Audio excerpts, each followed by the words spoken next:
Wait lang, can I compose myself? Kasi yakin. Yeah.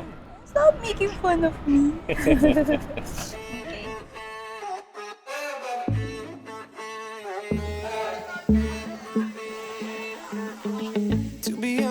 Dear Beth, almost 8 years ago, I made the very conscious decision to be single for an extended period of time. But then I met you.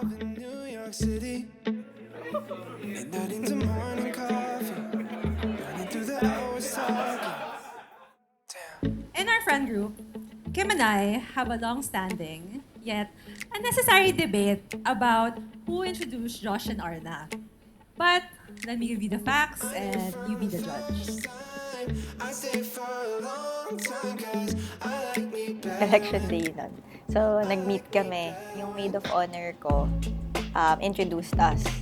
It was May 2016. It was one fateful night in 2016. May liquor ban because of the elections. Pero syempre, single si Arna. And in her party girl era. So hindi yan magpapatalo dyan. We hopped from bar to bar, but everything was closed. Except for tunnel. The lights were off. So kala mo sarado. But it was actually hosting a small gathering of people. And among them was Josh, who I knew from college. I introduced him to Arna right then and there, and the rest was history. So yung my truth, and then she's gonna get mad that I'm saying this because she specifically told me not to tell my version of the truth, is that we met, and then she saw me and then wanted to meet me. Actually, hindi ko siya masyadong naaalala from that first meeting. A month after that, we saw each other again when I was helping my other maid of honor look for a birthday venue. So, yun, that's when we started talking. Contrary to popular belief, Arna did not remember Josh when Pia introduced them in tunnel. They never talked afterwards. But Josh certainly remembered Arna.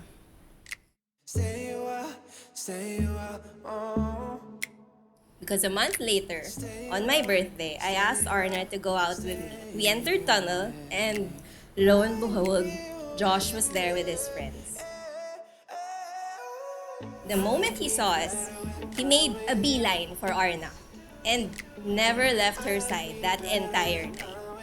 Iniiwan niya yung mga kaibigan niya para sumama sa amin to another bar.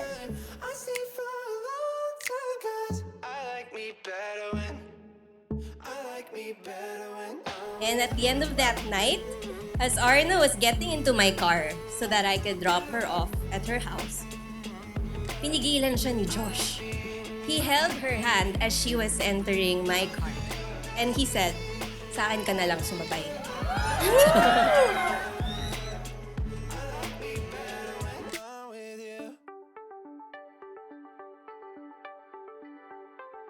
Reluctant as we both were, after we met, we got along really well, talking and laughing non-stop for the weeks that followed.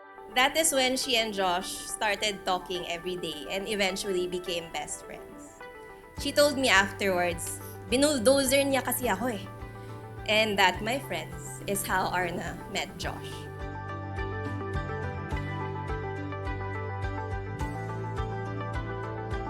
At first, I was like, "Aw, my two friends are getting along so well."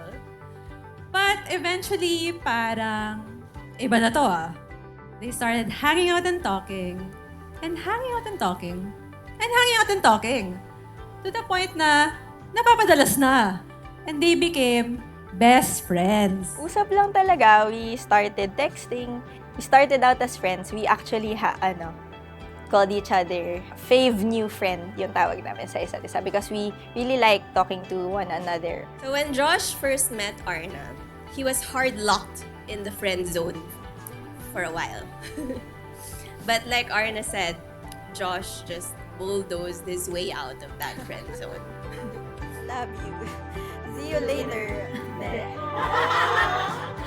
Cheers, guys, to the best day ever. After a while, however, we hit a bit of confusion.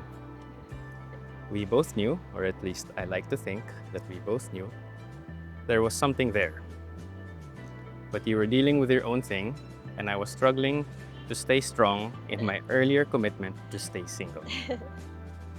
I was willing to fight the good fight, but you knew that we needed clarity. So you gave me a choice. Give dating a shot or stop talking. I guess eventually, we talk na it's starting to get confusing, mga ganon na siguro may feelings na. And then eventually, we both agreed na we wanted to start dating.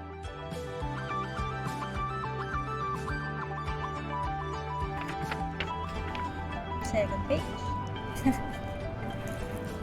Now here we are. Still talking a lot. Still laughing. Still making fun of each other. Still having fun. And now, on top of all that, we're finally married. Let's show our newlyweds how happy we are for them as we now call in our newlyweds, Josh and Arna.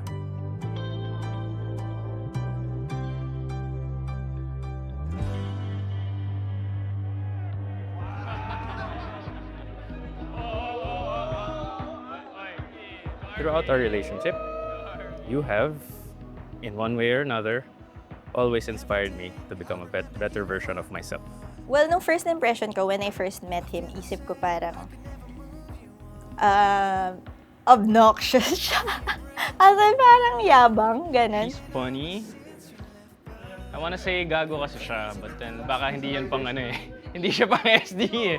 Pack shit siya eh. Those are the proper words to describe it. So she's funny, the more PG way of saying it. She has weird jokes that, I don't know, parang okay naman. Medyo natawa naman ako.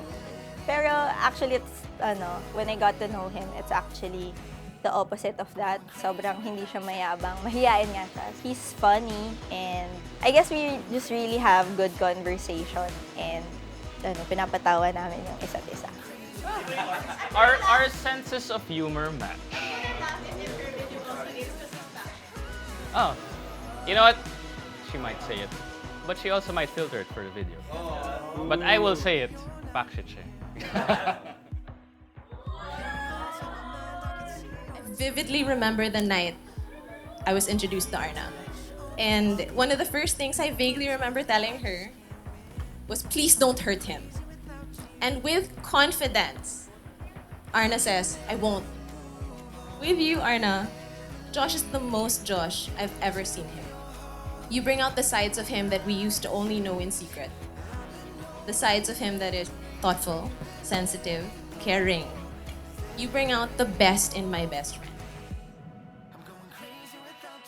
Josh, when I see the way you treat Arna, I know that she is going to get the lifetime of love and laughter that she deserves so much.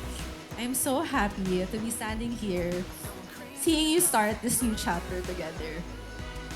You don't complete each other because you were both pretty amazing to begin with on your own. But together, the best parts of you are amplified and you just make sense. Smile! To my precious Princess Arna and Josh, today is the most special of days. My dearest Iha will be starting a new chapter of her life. I have given many speeches in my days, but this is the one I have been looking forward to the most. Today is like the first time we traveled abroad, and I am sending her off but to fly the nest. In the evening of when she was born, dalawa sila ni Esther nag-enjoy ng birthday nila. It's because of her that Esther is very happy tonight. Ngayon, mag-celebrate lang siya mag-isa. Wala na si Arna. Happy birthday. Sa totoo lang, si Arna ay napakaiyakin. Ever since she was young, she cried just about anything. Dati, about school, hanggang naging about work. When I met Josh, my impression of him was that he was meek, tahimik at magalang. As a father, ang hiling ko lamang ay hihigitan ni Josh ang binibigay ko sa pag-provide at pag-protect kay Arna. Mas minsanan na lang ngayon umiyak si Arna, but I hope she knows she can still always cry to Papa. Pero sana tears of joy na lang mula ngayon. Arna, kahit magiging araulyo ka na, you will always be my iyakin, strong, minsan kaaway, my beautiful anak. I love you.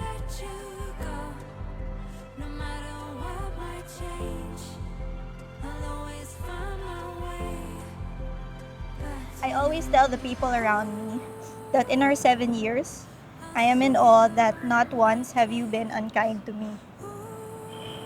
Even during the times I knew I deserved it. I've told you before that you are the man my mama prayed for. You have always taken care of me and loved me deeply, gently, and unconditionally.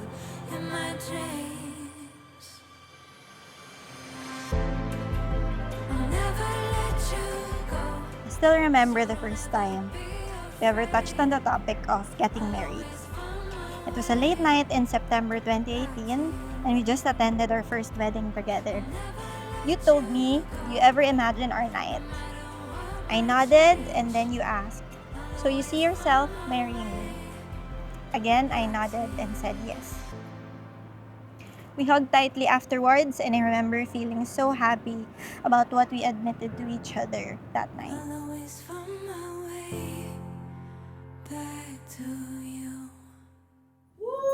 Set ka muna. Tayo lahat kaya.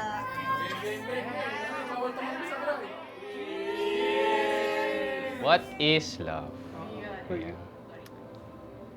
Arna.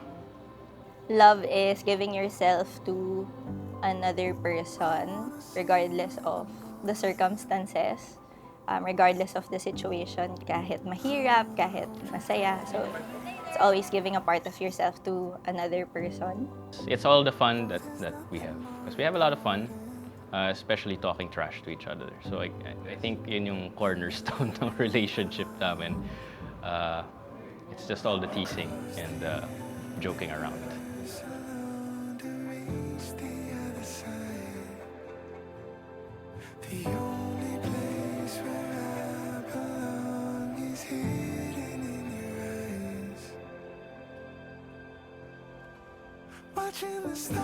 I was happy that we both wanted the future together and that I might have found my person.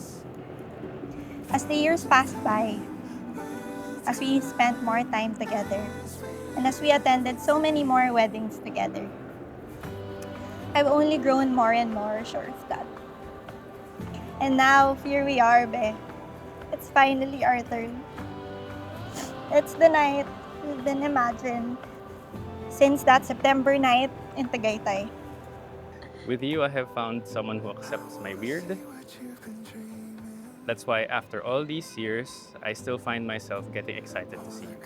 I can easily say that choosing to date was one of the best decisions I've made in my life. I have no doubt that marrying you today will be another.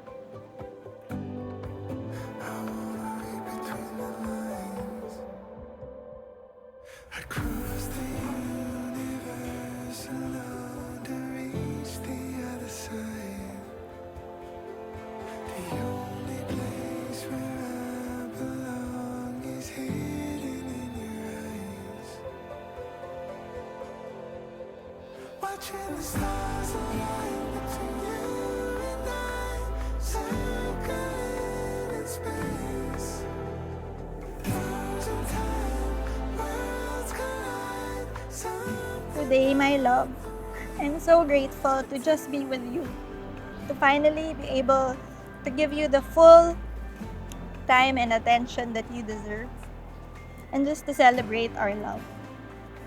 You're honestly my greatest blessing, and I cherish you with all my heart. I look forward to start the rest of our lives together, Be.